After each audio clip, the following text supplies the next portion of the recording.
Hello मेरे प्यारे बच्चों, कैसे हैं आप सब। बच्चों मैं उम्मीद करता हूं आप सब बहुत अच्छे होंगे। बच्चों आज की इस क्लास में मैं आपको एक्सरसाइज 13.2 का क्वेश्चन 8 करवाऊंगा। बेटा ये क्वेश्चन बहुत सिंपल है, बस आपको एक काम करना है, इस वीडियो को पूरा देखना है और फिर देखना मेरे बच्चों, इस वीडियो को देखने के बाद ये क्वेश्चन आपको बहुत ज्यादा सिंपल लगेगा। बच्चों मैं आपका दोस्त आलोक जैन आपका स्वागत करता हूं वैम्स एकेडमी में। तो चलिए मेरे प्यारे बच्चों क्वेश्चन 8 को करना शुरू करते हैं।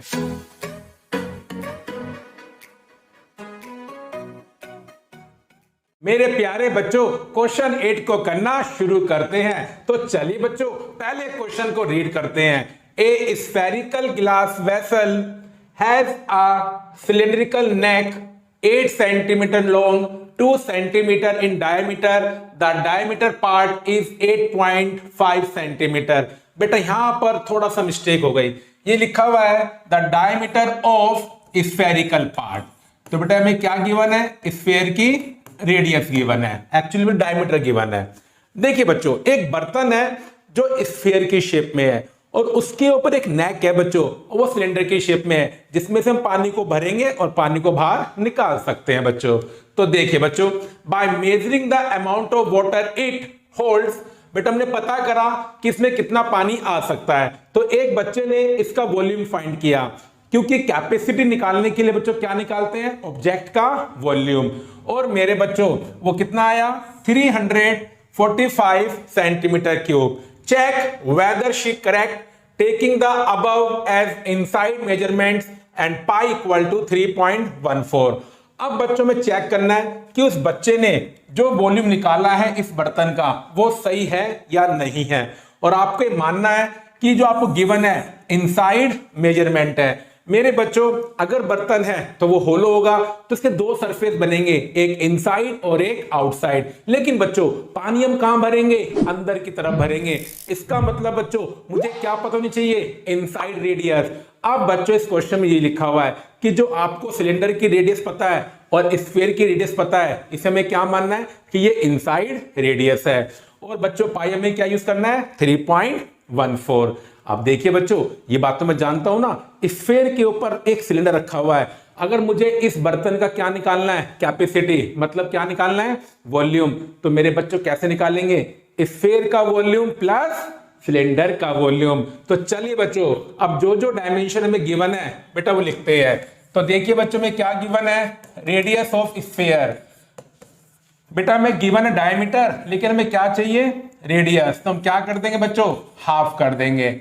और मेरे बच्चों हमें क्या गिवन है, डायमीटर 8.5, इसे 2 से क्या कर देंगे, डिवाइड कर देंगे। तो देखिए बच्चों स्फीयर की रेडियस क्या बन गई, 8.5/2।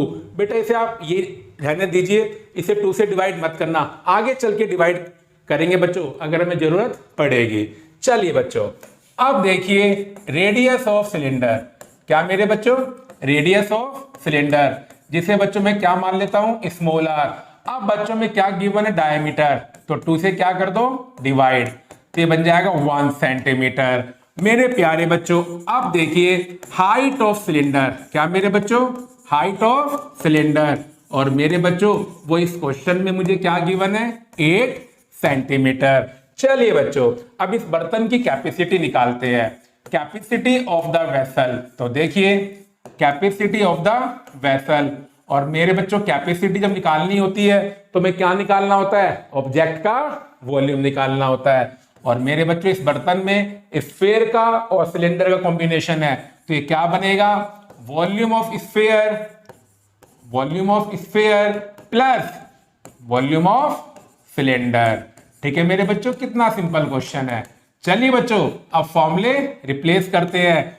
स्फीयर का वॉल्यूम होता है 4/3 पाई आर क्यूब, और मेरे बच्चों मैंने स्फीयर की रेडियस को कैपिटल आर माना है। सिलेंडर का volume pi R square H. ठीक है मेरे बच्चों, यहां से पाई क्या आएगा, कॉमन, और ब्रैकेट में क्या बचेगा, 4/3 इंटू में कैपिटल आर क्यूब और ये आर स्क्वायर एच।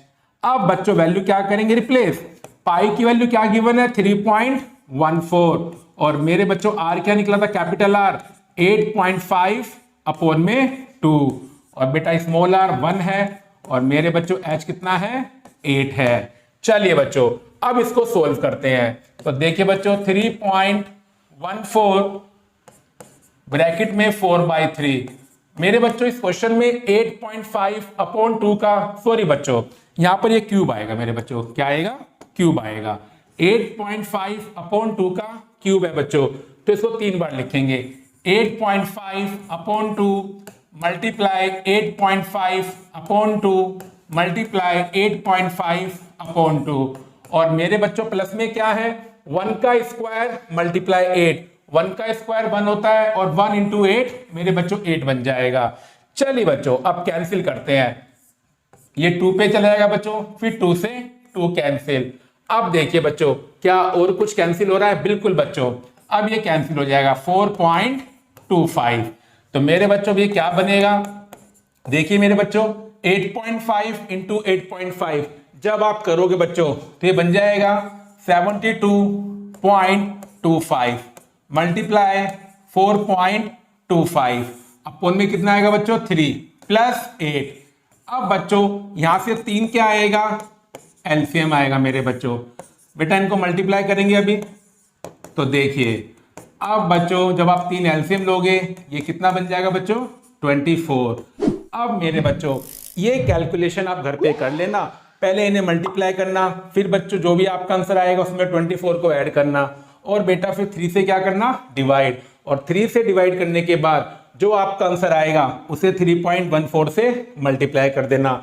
या बेटा आप ऐसे भी कर सकते हो, इनको मल्टीप्लाई फिर इसको प्लस करना 24 को, फिर जो आपका आंसर आएगा 3.14 से मल्टीप्लाई करना और 3 से डिवाइड। और बेटा ऐसा करने के बाद जो हमारा आंसर आएगा मेरे बच्चों वो कितना आएगा 346.51 सेंटीमीटर क्यूब। और मेरे बच्चों जिस बच्चे ने इसका वॉल्यूम निकाला था वो कितना है दे रखा है क्वेश्चन में 345। इसका मतलब क्या हुआ, जिस बच्चे ने इसका वॉल्यूम निकाला है बच्चों वो गलत आंसर निकाला है। तो ये आंसर क्या है बच्चों, करेक्ट नहीं है। तो मेरे बच्चों इसका करेक्ट आंसर कितना है 346.51 सेंटीमीटर क्यूब। तो देखिए बच्चों कितना सिंपल क्वेश्चन है। ये क्वेश्चन तो आप बस घर पर एक बार प्रैक्टिस कर लेना और फिर ये क्वेश्चन तो आपका अपना हो जाएगा। तो चलिए बच्चों अब मैं आपको मिलता हूं अगली वीडियो में, जब तक अपनी हेल्थ का ध्यान रखें और मेरे प्यारे बच्चों घर पर मैथमेटिक्स की प्रैक्टिस करते रहें।